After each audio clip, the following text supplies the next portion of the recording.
एक मेहनती किसान की कहानी। एक समय की बात है, एक छोटे से गांव में एक किसान रहता था।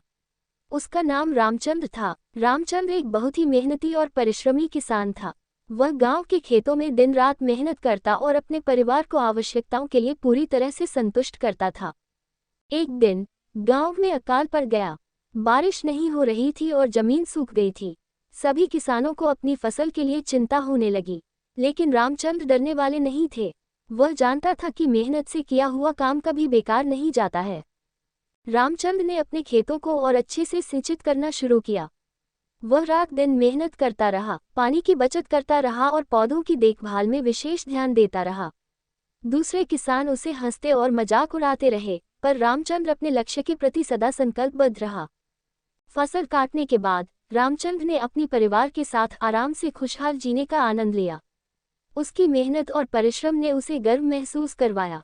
वह गांव के बाकी किसानों के लिए एक प्रेरणा स्रोत बन गया। आखिरकार गांव की जनता ने उनकी मेहनत और समर्पण को मान्यता दी और उन्हें सम्मानित किया। रामचंद्र की कहानी और संघर्ष गांव के अन्य किसानों को भी प्रेरित करते रहे। इस कहानी से हमें ये सीख मिलती है कि मेहनत, परिश्रम और समर्पण किसानों के लिए अत्यंत महत्वपूर्ण है।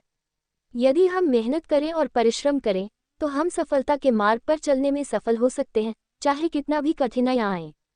कुछ समय बाद बादल उमड़ आए और बारिश शुरू हो गई। रामचंद्र की खेती के पौधे जीवंत हो गए और उनकी फसल बढ़ने लगी। वह खुशी से झूम उठा, क्योंकि उसका मेहनत और धैर्य उसे उनके सपनों की प्राप्ति तक पहुंचा रहे थे।